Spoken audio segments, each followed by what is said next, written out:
Sir ನನ್ನ ಹೆಸರು ಕಾಶಿ ಅಂತೇಳಿ. ಅಂದ್ರಗಂಗೆ ಬೆಟ್ಟದಲ್ಲಿ ಜಾಸ್ತಿ ಬಿಸಿಲಿರೋದರಿಂದ ಕೋತಿಗಳಿಗೆ ನೀರಿನ ವ್ಯವಸ್ಥೆ ಇಲ್ಲ. ಅದರಿಂದ 3 ಕೋತಿಗಳು ನಿನ್ನೆ ಒಂದೇ ದಿನದಲ್ಲಿ ತೀರ್ಕೊಂಡಿದ್ದಾವೆ. ಮತ್ತು ಸೌತೆಕಾಯಿ ತರಕಾರಿಗಳನ್ನು ತಂದಾಕ್ತಾರೆ. ಕುಡಿಯೋದಕ್ಕೆ ನೀರಿನ ಸಮಸ್ಯೆ ಜಾಸ್ತಿ ಇದೆ. ಮೊನ್ನೆ ಅರಣ್ಯ ಅಧಿಕಾರಿಗಳು ಒಂದು ಟ್ಯಾಂಕರ್ ನೀರು ಹೊಡ್ಸಿದ್ದಾರೆ. ಆ ನೀರನ್ನೆಲ್ಲ ಸ್ವಲ್ಪ ಡ್ರೈ ಆಗ್ತಾಯಿದೆ. ಅದನ್ನು ಸ್ವಲ್ಪ ರಿಪೇರಿ ಮಾಡ್ಬೇಕು. ಈ ಟೈಮ್ಸ್ ಕನ್ನ ಮೊನ್ನೆ ಸುದ್ದಿ ಆಗಿತ್ತು. ಅದಾದ ನಂತರ ಒಂದು ಟ್ಯಾಂಕರ್ ನೀರು ಬಂದಿತ್ತು. ಆ ಟ್ಯಾಂಕರ್ ನೀರೆಲ್ಲ ತೊಟ್ಟಿಗಳಿಗೂ ನೀರು ಬಿಟ್ಟು ವ್ಯವಸ್ಥೆ ಮಾಡಿದ್ದಾರೆ. ಒಂದೇ ದಿನದಲ್ಲಿ 3 ಕೋತಿ ಸತ್ತೋಗಿದ್ದಾವೆ. ಈಗ ಹೆಚ್ಚಿಗೆ ಕಾಣಿಸ್ತಾ ಇಲ್ಲ ಕೋತಿಗಳು, ಎಲ್ಲಿದ್ದಾವೆ ಅಂತ ಗೊತ್ತಿಲ್ಲ. ಹೃದಯ ರೋಗ ಮತ್ತು ಹೃದಯ ಶಸ್ತ್ರಚಿಕಿತ್ಸೆ, ವ್ಯಾಸ್ಕುಲರ್ ಶಸ್ತ್ರಚಿಕಿತ್ಸೆ, ಸಮಗ್ರ ಹೃದಯ ಆರೈಕೆ ಸೇವೆಗಳಿಗಾಗಿ ನಿಮ್ಮ ವಿಶ್ವಾಸಾರ್ಹ RL Jalappa Narayana heart centre, STUMC campus, Tamaka, Kolar.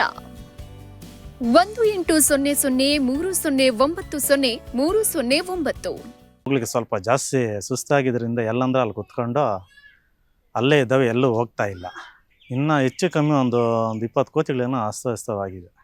ಏನಾಗೈತೋ ಏನೋ ಗೊತ್ತಿಲ್ಲ. ಮೊನ್ನೆ ಜಾಸ್ತಿ ಪಪ್ಪಾಯ, ಈ ತರಕಾರಿ, ಕ್ಯಾರೆಟ್ಗಳನ್ನು ತಿಂದು ಸ್ವಲ್ಪ ಅಸ್ತವ್ಯಸ್ತ ಆಗೈತೆ. 3 ಕೋತಿ ಮಣ್ಣು ಮಾಡಿದ್ವಿ ಸರ್. ನೆನ್ನೆ ನಾವೇ ಒಂದು 2 ಮಾಡಿದ್ವಿ. ನೆನ್ನೆ ಇವತ್ತೊಂದು ಮಾಡಿದ್ವಿ. ಏನು ಪೋಸ್ಟ್ ಮಾರ್ಟಮ್ ಅಂತ ಅದೇನಿಲ್ಲ.